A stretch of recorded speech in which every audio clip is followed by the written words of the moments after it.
आत्मा में प्रार्थना करने का उल्लेख पवित्र शास्त्र में 3 बार किया गया है। गौरतलब है कि कुछ लोग आत्मा में प्रार्थना करने का अर्थ अन्य भाषाओं में प्रार्थना करने से ले लेते हैं। मूल ग्रीक शब्द जिसका अनुवाद आत्मा में प्रार्थना करना किया गया है, उसके कई भिन्न अर्थ होते हैं, जैसे उसके माध्यम से, उसकी सहायता से, उसके संबंध में, उसके अधिकार में। परंतु गौर करने वाला तथ्य है कि एक का भी अर्थ या भाव अन्य भाषा में प्रार्थना करना नहीं है। इस विषय में पौलुस द्वारा दी गई शिक्षाएं हमारा स्पष्ट रूप से मार्गदर्शन करती है। अन्य भाषाओं के वरदान के बारे में वार्तालाप करते हुए पौलुस कहता है, इसलिए यदि मैं अन्य भाषा में प्रार्थना करूं, तो मेरी आत्मा प्रार्थना करती है, परंतु मेरी बुद्धि काम नहीं देती। साथ ही पौलुस यह भी बताता है कि बिना अनुवादक अन्य भाषाओं में की जा रही प्रार्थना को कोई नहीं समझ सकता है, परंतु यदि अनुवाद करने वाला न हो तो अन्य भाषा बोलने वाला कलीसिया में शांत रहे और अपने मन से और परमेश्वर से बातें करे। इसलिए इफिसियों की पत्री में पौलुस निर्देश देता है कि हर समय और हर प्रकार से आत्मा में प्रार्थना और विनती करते रहो।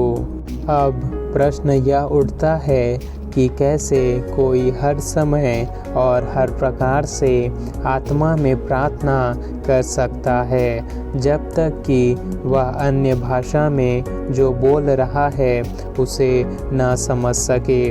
अतः बाइबिलीय दृष्टिकोण से आत्मा में प्रार्थना करना और अन्य भाषा में बात करना दो बिल्कुल भिन्न विषय हैं। आत्मा में प्रार्थना करने का अर्थ उन शब्दों से नहीं है जो हम कहते हैं, बल्कि इसका अर्थ यह है कि हम कैसे प्रार्थना करते हैं। आत्मा में प्रार्थना करने का अर्थ पवित्र आत्मा की अगुवाई में प्रार्थना करना होता है, या उन विषयों या वस्तुओं के लिए प्रार्थना करना होता है जिनकी पवित्र आत्मा अगुवाई करता है।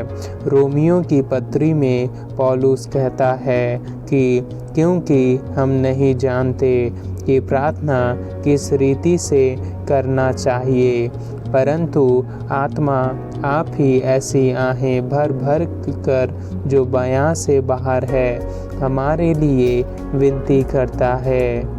दरअसल आत्मा में प्रार्थना करने का अर्थ पवित्र आत्मा की सामर्थ और अगुवाई में परमेश्वर की इच्छा के अनुसार प्रार्थना करने से है, अन्य भाषाओं में बोलने से नहीं है।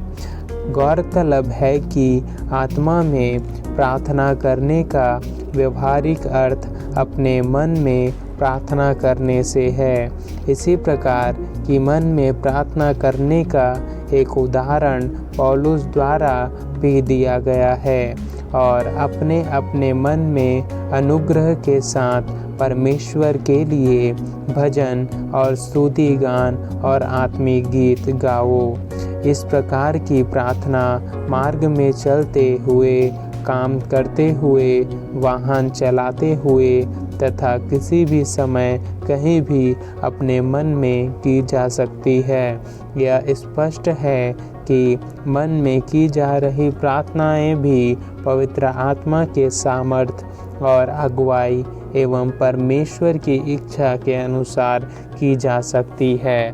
केवल मन में प्रार्थना करने के द्वारा ही हम इफिसियों 6:8 में दी गई हर समय और हर प्रकार से प्रार्थना करने की आज्ञा का पालन कर सकते हैं और किसी अन्य प्रकार से नहीं।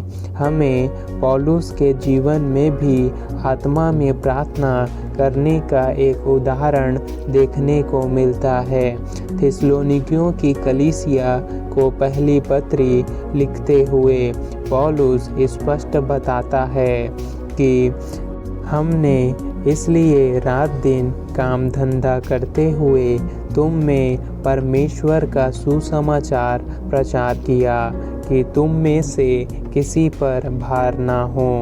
पौलुस कलीसिया के सदस्यों को बताता है कि वो और उसके सहकर्मी रात दिन स्वयं ही काम धंधा करते थे ताकि उन्हें सुसमाचार फैलाने में किसी से धन मांगने की आवश्यकता न पड़े। परंतु इसी पत्री में पौलुस आगे कहता है कि हम रात दिन बहुत ही प्रार्थना करते रहते हैं। प्रश्न यह उठता है कि यदि पौलुस और उसके साथी रात दिन काम धंधा किया करते थे जैसा कि पौलुस ने स्वयं बताया था, तो फिर वो कैसे रात दिन प्रार्थना कर सकते हैं? क्या पौलुस कलीसिया से झूठ बोल रहा था? बिल्कुल भी नहीं।